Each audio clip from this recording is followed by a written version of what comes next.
এই চরিত্রের নারী যারা আছে তারা জান্নাতে যাওয়া দূরের কথা, জান্নাতের সুগ্রাণটাও পাবে না। তারপরে বলবেন ওয়াদখুলি জান্নাতি। এই হাসরের ময়দানে উপস্থিত কোটি কোটি মানুষ, তোমরা শোনো, যারা জান্নাতে যেতে চাও তারা আগে আমার ইবাদতকারী বান্দাদের কাতারে দাঁড়াও। ফাদখুলি, প্রবেশ করো, ফি ইবাদি, আমার বান্দাদের কাতারে। বান্দাদের কাতারে চাইলেও সবাই প্রবেশ করতে পারবে না, কারণ সেদিন পরিপূর্ণ কন্ট্রোল থাকবে কার হাতে? ওয়াল আমরু ইয়াউমাইযিন লিল্লাহ, লিমানিল মুলকুল ইয়াউম লিল্লাহিল ওয়াহিদিল কাহ্হার। সেদিন কারো কোনো কর্তৃত্ব নাই, নেতৃত্ব নাই, বরং মানুষগুলো কবর থেকে যখন উঠবে তখন কারো গায়ে কাপড় চোপড়, কথা বলেন, যতটুকু জানেন বলে দিয়েন, একটু আগায় আগায় সামনে আইবেন। আমার প্রিয় ভাই, কবর থেকে যখন উঠবে পায়ে জুতা নাই, গায়ে কাপড় নাই, মাথায় টুপি নাই, সব মানুষ উলঙ্গ থাকবে। আল্লাহ সবাইকে কাপড়হীন করে বুঝাইলেন, আজকে তোদের করার মতো কোনো ক্ষমতাও নেই। এই যে আমরা আজকে এখানে অনেক মানুষ আছি,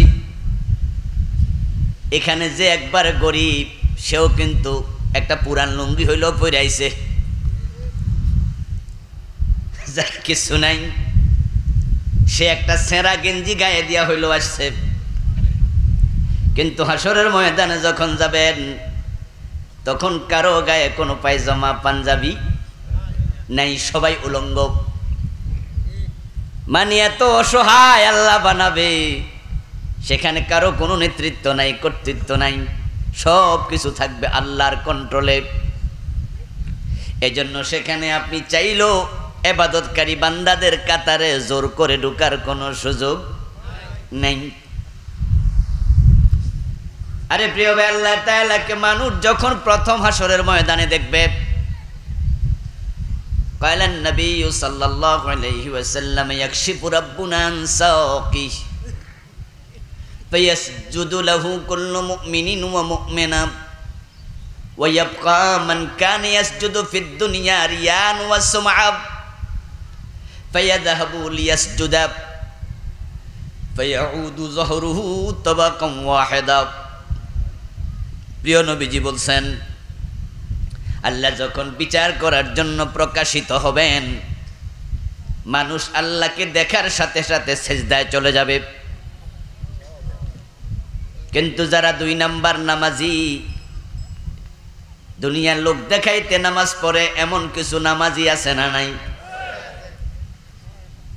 জোহর পরে আসর পরে না, মন চাইলে মসজিদে যায়, মন চাইলে যায় না, শুধু জুমার নামাজ পড়ে, ওয়াক্তিয়া নামাজ পড়ে না, এমন নামাজিও আছে।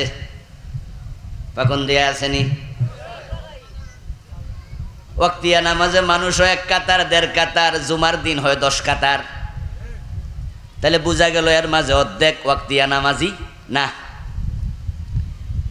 জুমার নামাজ কেন পড়ে? কয় না হয় মানুষ কি কইব। এজন্য এমন নামাজি আছে সমাজে, যারা মসজিদে আসে সবার পরে, আবার দৌড় মারে সবার আগে, শুধু কয় রাকাত, খুতবাটাও শোনে না। গরিব দিকে তাকায় ওরা দেখে মাত্র 1:01 বাজে, হুজুর তো 1:25 আগে খুতবা শুরু করবে না, তো এত আগে যাইয়া লাভটা কি? তাই সবার পরে মসজিদে ঢুকে কোনো রকম 2 রাকাত পরে আবার দৌড় মারে। মানে হাজিরা দিয়া বুঝাইছে, আমার বেনামাজি কোয়ার কোনো সুযোগ নাই, আমিও নামাজি। হাসরের ময়দানে সব মানুষ যখন সেজদায় চলে যাবে, প্রকৃত মুমিন, প্রকৃত মুমিনা, ওই 2 নাম্বার নামাজি গুলো তারাও চাইবে আজকে আমরাও আল্লাহর সেজদা দেব, না দিয়া থাকি কেমনে? প্রিয় নবীজি বলেন, কিন্তু পারবে না। তাদের মেরুদণ্ডের হাড্ডি কাঠের মতো সোজা হয়ে থাকবে, তারা মাজাই বাঁকা করতে পারবে না, কারণ সেদিন মানুষ চাইলেও কিছু করতে পারবে না, সব কিছু নিয়ন্ত্রণ করবেন কে? তো যেখানে একজন মানুষ চাইলেও সেজদা দিতে পারবে না, মেরুদণ্ডের হাড্ডিটা বাঁকাই হবে না, এটা কাঠের মতো এমনি থাকবে। তো আল্লাহ জান্নাতে দেওয়ার আগে বলবেন ফাদখুলি ফি ইবাদি, আমার বান্দাদের কাতারে আগে ঢোকো। তারপরে এবার যারা ঢুকবে তাদেরকে বলবেন ওয়াদখুলি জান্নাতি, এবার তোমরা আমার জান্নাতে প্রবেশ করো। যতটুকু ওয়াজ আমি করলাম, আমি আবার একটু আইকিউ টেস্ট করি, ওয়াজ মনে রাখতে পারছেন কিনা। একটু প্রশ্নের উত্তর দিলে আমি বুঝবো জান্নাতে ঢুকবেন আগে না আল্লাহর বান্দার কাতারে ঢুকবেন আগে। এর মানে হলো যারা আল্লাহর বান্দার কাতারে ঢুকতে পারেনি তারা জান্নাতে ঢুকতে পারবে না। এই জন্যই বলছে আনি ইবুদুনি হাযা সিরাতুম মুস্তাকিম, আমি আল্লাহর ইবাদত করো, এটাই হলো জান্নাতে যাওয়ার সোজা রাস্তা। তাহলে জান্নাতে যেতে হলে ইবাদতকারীর কাতারে ঢোকা দরকার আছে না নাই? দুনিয়ায় ঢুকবেন না মরার পরে? হ্যাঁ, কারণ যারা দুনিয়ায় ইবাদতকারীর কাতারে থাকবে না তারা আখিরাতেও ঢুকতে পারবে না। আল্লাহর হাবিব সাল্লাল্লাহু আলাইহি ওয়াসাল্লাম বলছেন যারা আমার দলের লোক তারা আমার সাথে জান্নাতে যাবে। রাসূলুল্লাহর উম্মত হবে ৭৩ দল, তার মাঝে রাসূলের দলে হবে মাত্র এক গোষ্ঠী। ৭৩ দলের মাঝে এক দল রাসূলের দল, ৭২ দল রাসূলের দল নয়। এখন রাসূলের দলে যারা থাকবে তারাই জান্নাতি। প্রিয় নবীজি বলছেন তাফতারিকু উম্মতি আলা ৭৩ মিল্লাতান কুল্লুহুম ফিন্নারি ইল্লা ওয়াহিদা। আমার উম্মতগুলো দুনিয়াতে ৭৩ দলে ভাগ হবে, তার মাঝে এক দল জান্নাতি হবে, বাকি ৭২ দল হবে দোজকি, জাহান্নামী। এখন জান্নাতি কারা? প্রশ্ন করা হলো। প্রিয় নবীজি জবাব দেন মা আনা আলাইহি ওয়া আসহাবি। যেই চিন্তা, যে মত, যেই পথের উপরে আমি নবী মুহাম্মদ এবং আমার সাহাবারা আছে, মা আনা আলাইহি ওয়া আসহাবি, আমি নবী, আমার সাহাবারা যেই চিন্তা, যে চেতনা, যে কর্ম, যে কৌশল, যে চলন, যে বলন, যে কথন, যে লিখন, যে শয়ন, যে জাগরণ, জীবনের স্টাইল, যারা আমি নবীর সাথে আমার সাহাবাদের সাথে মিলাবে শুধু তারাই জান্নাতি। আপনার কর্ম রাসূলের কর্মের সাথে মিলতে হবে। সাহাবাই কেরাম নিজের কর্ম রাসূলের সাথে মিলাইছে, তাই তারা জান্নাতি মানুষ, ঠিক না? রাসূল যেমনে বলতেন তারা তেমনে বলতো, রাসূল যেমনে খাইতেন তারা তেমনে খাইতো, রাসূল যেমনে ঘুমাইতেন তারা তেমনে ঘুমাইতো, তারা রাসূলকে কদমে কদমে পায়ে পায়ে অনুসরণ করত। আমার নবী দাড়ি রাখছে তাই সাহাবারাও দাড়ি রাখছে। আমার নবী টাকনুর উপরে কাপড়, টাকনুর নিচে কাপড় পরেনি, কোনো সাহাবী পুরুষ টাকনুর নিচে কাপড় পরেনি। আমার নবী ধোঁকাবাজি করে নাই, মিথ্যা বলে নাই, সুদ খায় নাই, ঘুষ খায় নাই, তাই সাহাবাদের আমলের মাঝে এগুলো পাওয়া যায় না। যে নবী সাহাবাদের মতো হবে, রাসূল বলে মান আহাব্বা সুন্নতি ফাকাদ আহাব্বানি ওয়া মান আহাব্বানি কানা মাই ফিল জান্নাহ। আমার সিরত, আমার সুরত, আমার সুন্নাহ, আমার আদর্শ যে ব্যক্তি লালন করবে, পালন করবে, সে আমার সাথে জান্নাতে ঢুকবে।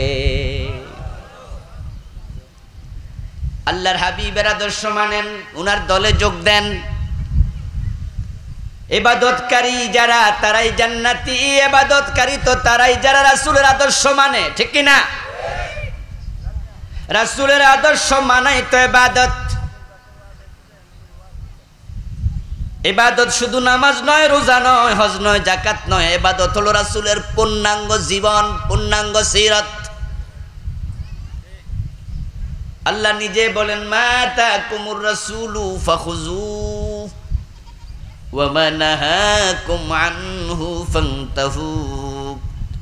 ইবাদত মানে হলো আমার নবী যা করতে বলেছেন করো, যা ছাড়তে বলেছেন ছাড়ো।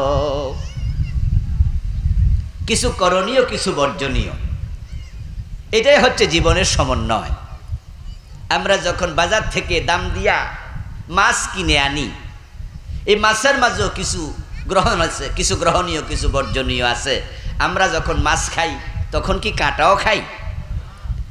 হরিণের মাংস যদি আপনি কিনেন, 1 কেজি হরিণের মাংস 10,000 টাকা, 20,000 টাকাও যদি হয়, সুযোগ থাকলে আমরাও জীবনে 1-2 বার কিনা পরিবারকে খাওয়াইতাম।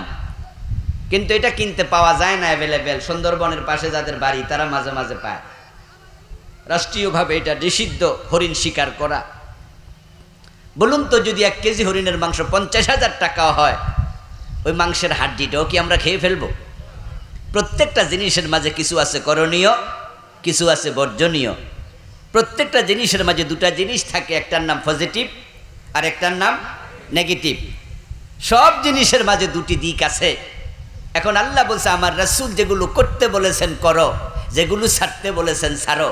এই 2টা একসাথে যে মানবে সেই হলো ইবাদতকারী।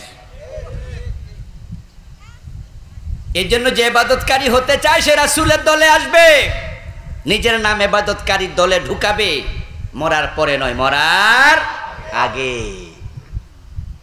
কারণ দুনিয়া হচ্ছে এমন এক জায়গা যেখানে কর্ম করা হবে, হিসাব হবে না। আখেরাত এমন এক জায়গা যেখানে হিসাব হবে, কর্মের কোনো সুযোগ আর থাকবে না। 2টা 2 রকম।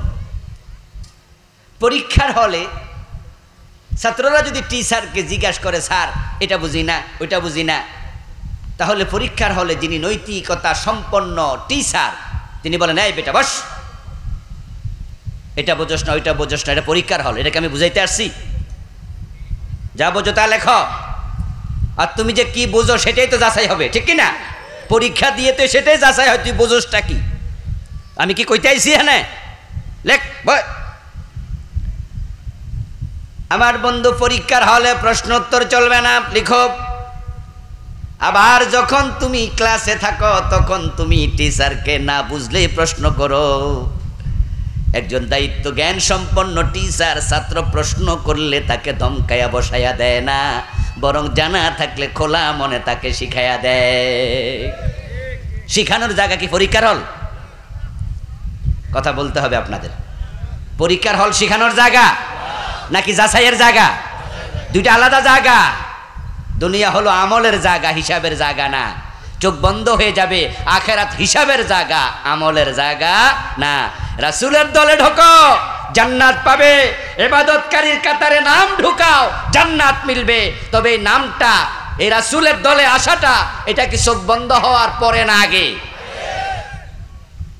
কিন্তু বাংলাদেশের লোকেরা রাসূলের দলে যায়, সবাই মিললে যায় মরার পরে। আর যারা বুদ্ধিমান তারা আগেই যায়, সবাই যায়, একজনও বাদ নাই মুসলমানদের মাঝে। এই জন্য দেখবেন যে যখন কোনো মানুষ মরে যায় তাকে কবরে দেওয়ার সময় আমরা একটা দোয়া পড়ি। দোয়াটা হলো বিসমিল্লাহি ওয়া আলা মিল্লাতি রাসূলিল্লাহ। আচ্ছা, মানুষকে কবরে দেওয়ার সময় এই দোয়া পড়ার নিয়ম কি পাকুন্দিয়া এলাকায় আছে? আছে আছে? আপনারাও পড়েন? আমরা কুমিল্লার লোকেরাও পড়ি। ঢাকাতেও যারা মাটি দেয় এই দোয়াটাই পড়ে। সৌদি আরবে যারা মাটি দেয় তারাও এই দোয়া পড়ে। আমেরিকায় কোনো মুসলমানকে মাটি দিলে একই দোয়া পড়ে। কারণ আমরা সবাই মেসেজ পেয়েছি রাসূলুল্লাহ থেকে, রাসূলের দলে যোগ না দিলে জান্নাত পাওয়া যাবে না। তাই আমরা বুদ্ধিমান, আমরা বেড়ারা দেওয়ার সময় কই আল্লাহর নামে রাসূলের দলে দিয়া দিলাম, যাওগা। এই যে সবাই মিলে মরা বেড়ারে রাসূলের দলে দিলেন, মরা বেড়া কি নিজে গেছে না আমরা ধাক্কাইয়া দিছি? তো যে নিজে যায় নাই, পাবলিকে ধাক্কায়া দেয়, হেরে রাসূল নেবে কেন? রাসূল কি ঠেকায় পড়ছে? আমার প্রিয় ভাই, মরা লাশের দাম একানাও নাই। বরং কোনো মানুষ যখন মরে যায় তার আপন মাও তাকে রাতের বেলা একা একা পাহারা দিতে রাজি হয় না। মানুষ মরে গেলে এতটাই মূল্যহীন হয়ে যায়, যে স্ত্রী ব্যতীত আপনি আলাদা ঘুমাতেন না, একসাথে জীবনের 30, 40, 50 বছর কাটাইয়া দিছেন, চোখ বন্ধ হওয়ার পরে দেখুন আপনার প্রিয়তমা স্ত্রীও আপনার লাশ রাতের বেলা একা একা পাহারা দিতে রাজি হবে না। আপনার চোখ বন্ধ হওয়ার পরে আপনি ভিন গ্রহের জাতি, আপনি ভিন গ্রহের মাখলুক। আপনারে পাবলিক দুনিয়ার মাখলুক মনে করে না। মরে যাওয়ার সাথে সাথে বাড়ির সবাই মিলে টেনশনে পড়ে যায়, কয় রাত আসার আগে আগে মাটি দিয়ে লাও। আর রাতে যদি মাটি দেয়, বাড়ির যত লাইট আছে সব জ্বালায় রাখে। যদি বাড়িতে লাইট কম, মোমবাতি জ্বালায় রাখে। এবং বাড়িতে সবাই মিলে সজাগ থাকে। লাশের পাশে একা একা একজনও থাকবে না।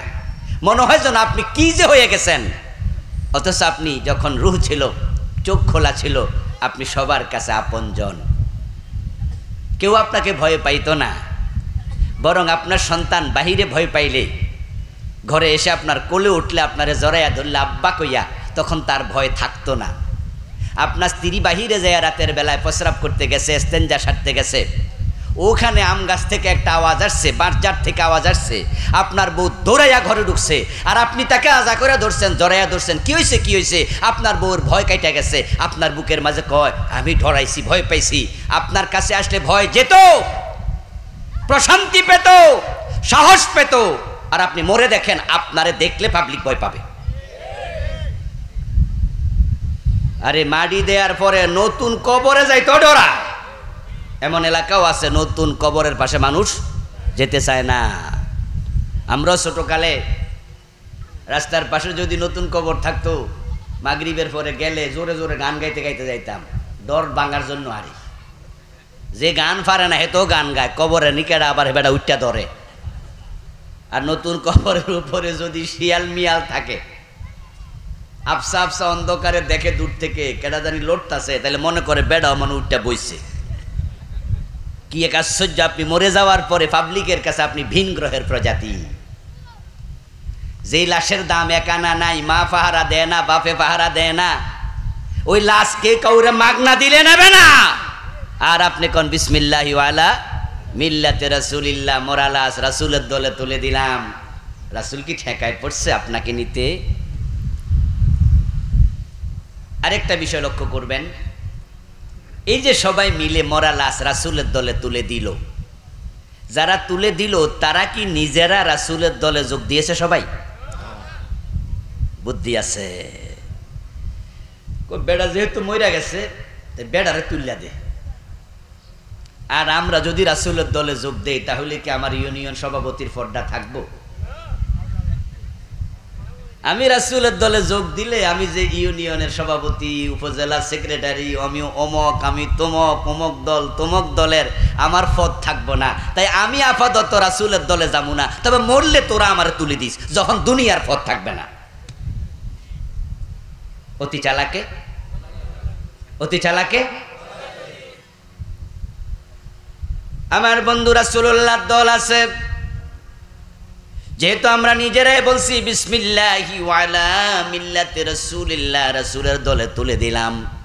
তো রাসূলের দল না থাকলে রাসূলের দলে মরা লাশ তুলে দিলেন কেমনে? নিশ্চয় রাসূলের একটা দল আছেই, তাই তো আপনি তুলে দিছেন।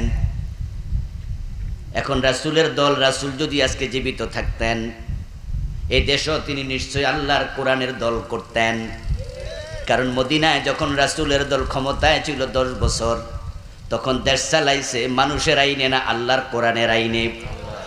রাসূলুল্লাহর পরে আবু বকর যখন ক্ষমতা আসলেন, উনিও রাসূলের দলের সদস্য। ওমর যখন ক্ষমতা আসলেন, উনিও রাসূলের দলের লোকের সদস্য। ওসমান আলী সদস্য। তারা যখন 30টা বছর প্রিয় নবীজির পরে দেশ চালাইলেন, অদ্য দুনিয়া শাসন করলেন, নিজের মন মতো না কোরআনের আইন মতো? তো রাসূলের দল মানে আল্লাহর কোরআনের দল। আল্লাহর কোরআনের দল বাংলাদেশেও আছে না নাই? ওই দলে আপনি ঢুকছেন কিনা এটাই প্রশ্ন। যদি না ঢোকেন, জান্নাতীদের দলে আপনার নাম নেই।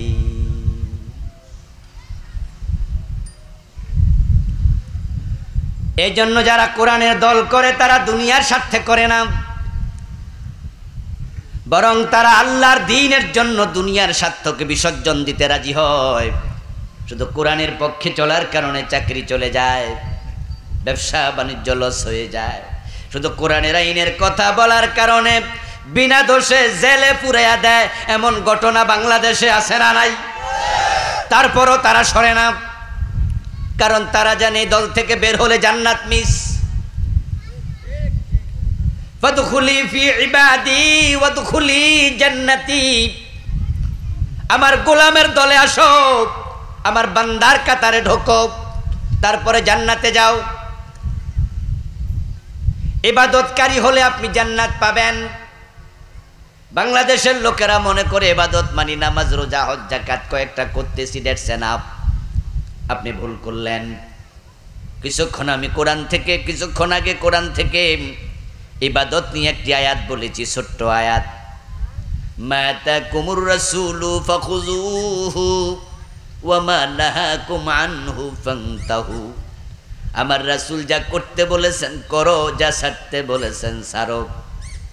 আমি আপনাদের কাছে এবার জবাব চাইব, নামাজ পড়তে কি রাসূল বলেন নাই? সুদ ছাড়তে বলেন নাই? এখন নামাজ পড়ে আবার সুদ ছাড়ে না, এমন নামাজি আছে না নাই?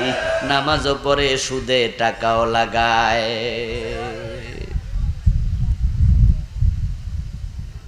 সুদে টাকা লাগায়া বসে আছে এমন 2-4 জন শ্রোতা আজকের মাহফিলেও আছে। ও দোস্ত, আপনার রাসূল তো বলেছে সুদ খেও না। যে রাসূল রোজার কথা বলেছে সেই রাসূল তো বলেছে গোশ খেও না। যে রাসূল আল্লাহর পক্ষ থেকে জেনে আমাদেরকে হজ করতে বলছে, ওই নবী তো আবার বলছে চুরি করো না, ডাকাতি করো না, ওজনে কম দিও না, মালে বেজাল দিও না। এখন আপনি কিছু ধরলেন, কিছু ছাড়লেন, কারণ আপনি বড় সুবিধাবাদী।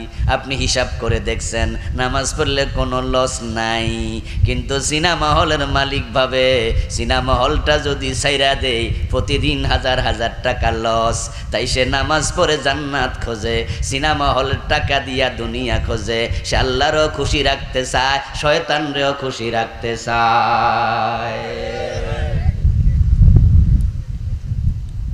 ও দোস্ত, একসাথে দুটি চলে না, চলবে না।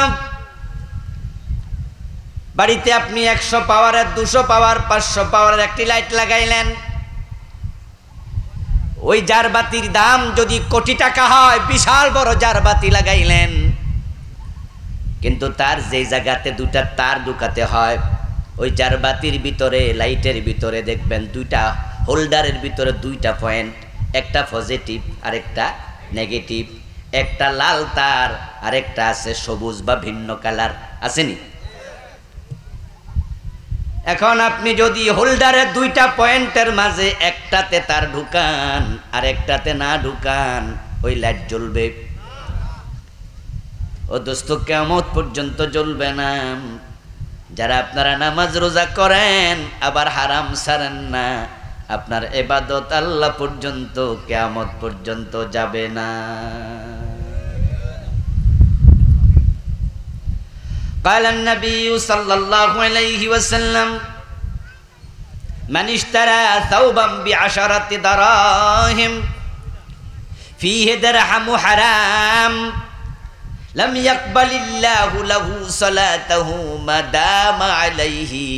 প্রিয় নবীজি বলছেন, যে ব্যক্তি 10 দিরহাম দিয়ে একটি কাপড় কিনলো, 9 দিরহাম হালাল, মাত্র 1 দিরহাম হারাম।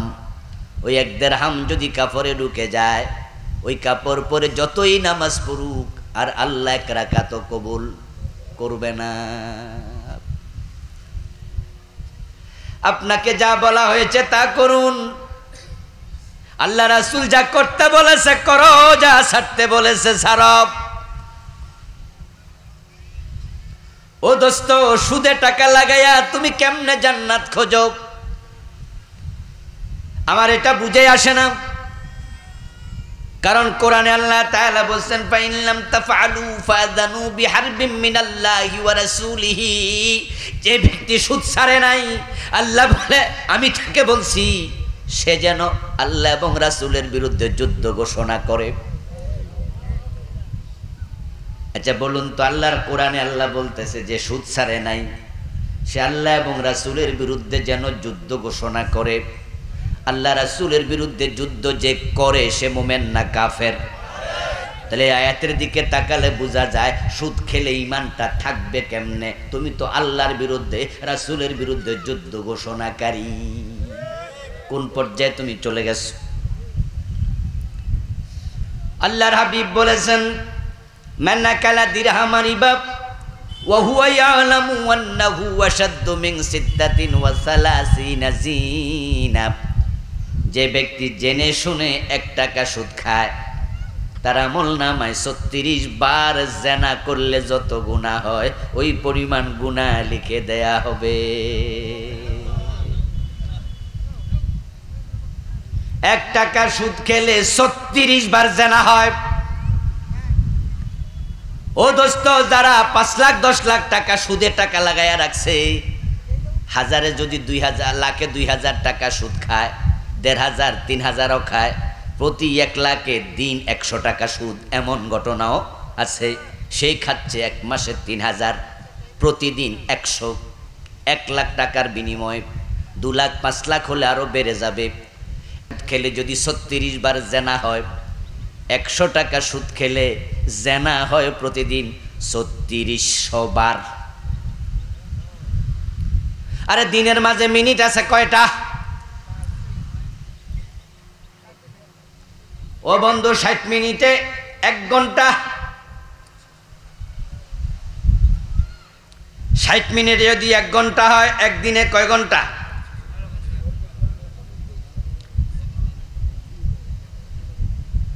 60 মিনিট 1 ঘন্টা, তাহলে 24 ঘন্টায় মিনিট হলো 1440।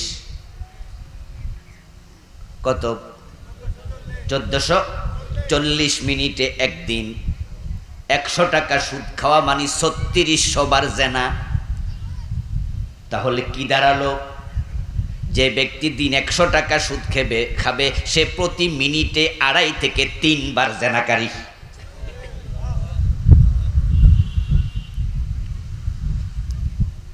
ও ভাই, কোন নারীর সাথে কি আধা মিনিটে জেনা করা যায়? আমরা যারা বিবাহিত মানুষ, আপনার স্ত্রীকে আপনি আধা মিনিটে সঙ্গ দিতে পারবেন? আধা মিনিটে স্ত্রী সঙ্গ হয় না, জেনা হয় না। তাহলে প্রতি আধা মিনিটের সে কম সময় একটা জেনা হবে যদি আপনি 100 টাকা সুদ খান। এর মানে কি দাঁড়ালো?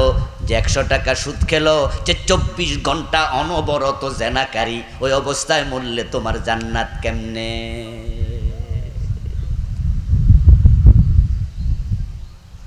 অন্য হাদিসে পাওয়া যায়, লিররিবা 73 বাবান আইসারুহা ইয়ানকিহুর রাজুলু উম্মাহু। প্রিয় নবীজি সাল্লাল্লাহু আলাইহি ওয়াসাল্লাম বলছেন, সুদ খেলে 73টা বড় বড় গুনাহ হয়। সবচেয়ে ছোট গুনাহটা হলো নিজের মায়ের সাথে জিনা করা।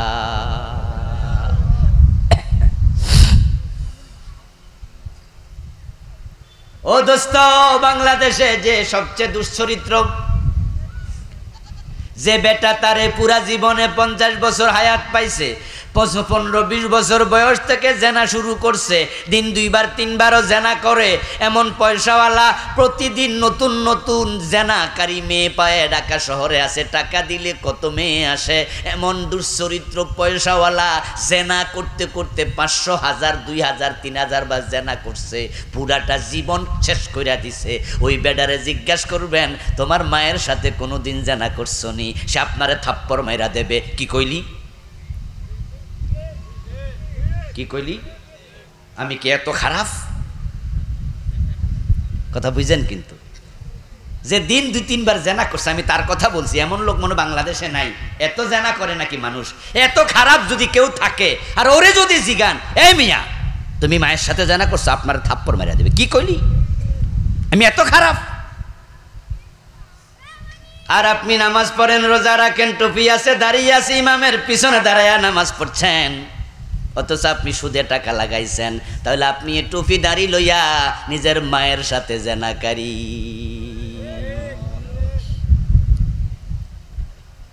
অপেক্ষা করুন, আপনার জন্য পরিণতি কি।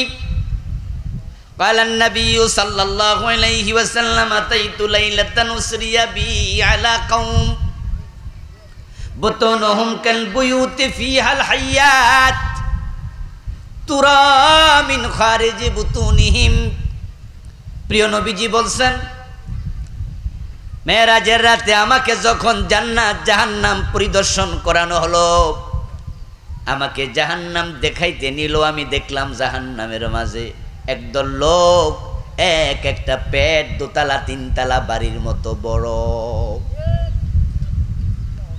বতনহুম কাল বুয়ুতি তাদের পেটগুলো বড় বড় বিল্ডিং এর মতো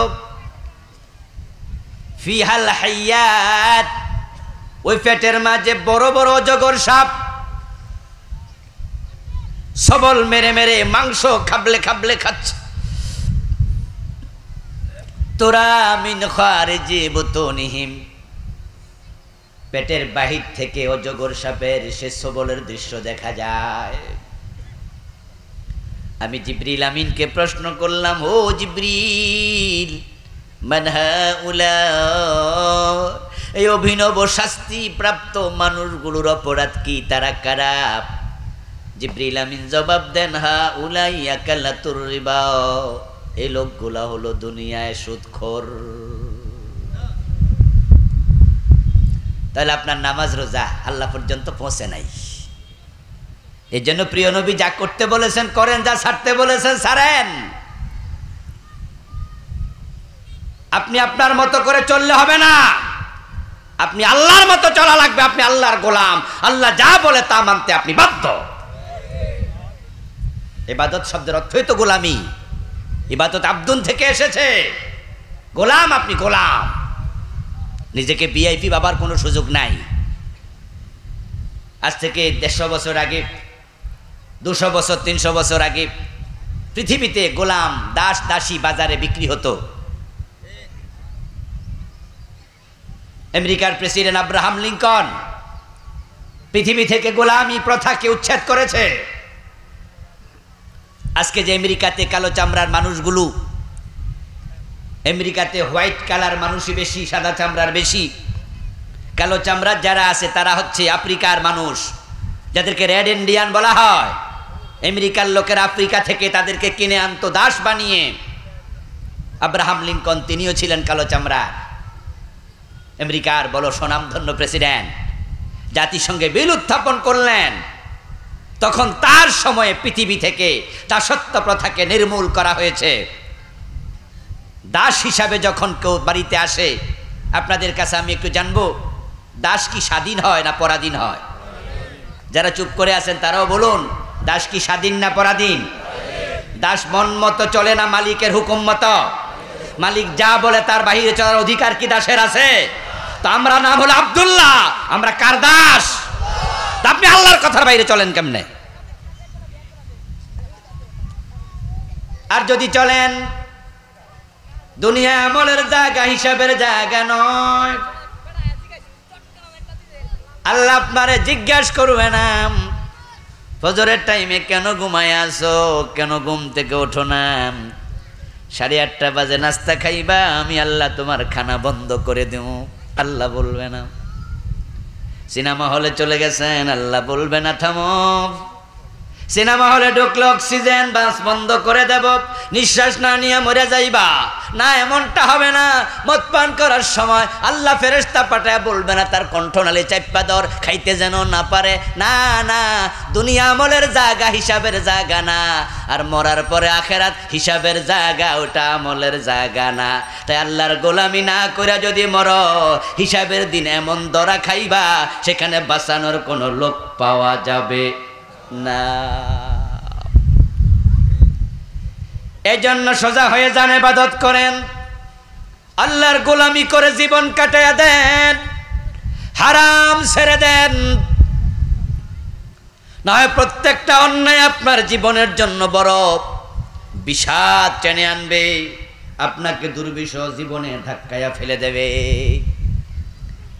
আমার বন্ধু আমার পুরুষ ভাইদের ব্যাপারে কিছু কথা বললাম হারাম খাবেন না নামাজ পড়ে কিন্তু আবার মেয়েদের মাঝে আছে যারা নামাজি অথচ বোরকা পরে না নামাজ পড়ে স্বামীর কথা মেনে চলে না, এমন বোন এমন মেয়ে বাংলাদেশে আছে না নাই? এই যে তারা ইবাদতের ক্ষেত্রে নামাজ ধরলো, পর্দা ধরলো না, কিছু মানবা না, সুবিধাবাদ জিন্দাবাদে মোমেন হওয়া যায় না। আজকে পর্দার দারুণ ঘাটতি। যত নারী জাহান্নামে যাবে, বাংলাদেশের বর্তমান প্রেক্ষাপটের দিকে তাকাইলে বোঝা যায় বেপরদার কারণে নারীরা জাহান্নামে যাবে সবচেয়ে বেশি। ঢাকা শহরে রাস্তাঘাটে বের হলে বুঝাই যায় না এটা মুসলমানের দেশ। যদি রাস্তা দিয়ে 100 মেয়ে হেঁটে যায়, তার মাঝে 95টাই বোরকা ছাড়া।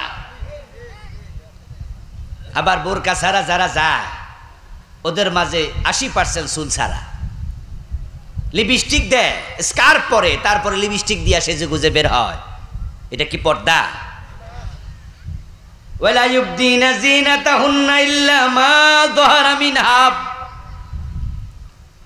নারীরা তাদের দেহের সৌন্দর্য প্রকাশ করতে আল্লাহ মানা করলেন, তবে হ্যাঁ, যা আপনা আপনি প্রকাশিত হয়ে যায় তা ব্যতীত। একজন নারী বোরকা পরে বের হলো, তার গায়ের বোরকারও একটা সৌন্দর্য আছে। মাথার মাঝে সে স্কার্ফ পরলো, নেকাব পরলো, চোখ মুখ ঢেকে ফেললো, ওই নেকাবেরও একটা সৌন্দর্য আছে। নতুন কাপড় পরলে একটা সৌন্দর্য আছে।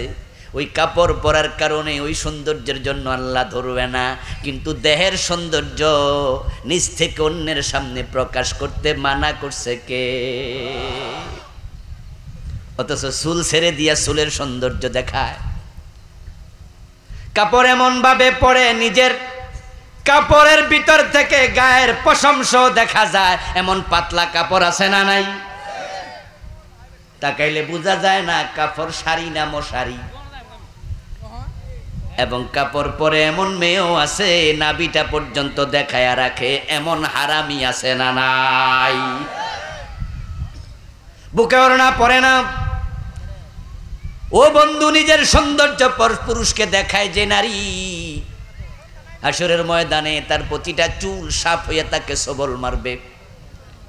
যদি কোনো নারীর সৌন্দর্যের দিকে পর পুরুষ তাকায়, প্রিয় নবীজি সাল্লাল্লাহু আলাইহি সাল্লাম বলেছেন, আন-নাজরু সাহামুম মাসমুম মিন সিহামি ইবলিস।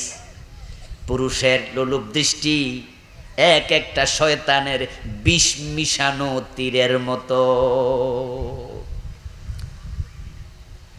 1000 লোক যদি কোনো নারীর সৌন্দর্য দেখে, তাহলে প্রত্যেকের আলাদা করে একটা গুনাহ হলে 1000টা হবে, আর ওই নারীর একাই 1000 কবিরা গুনাহ হয়ে যাবে।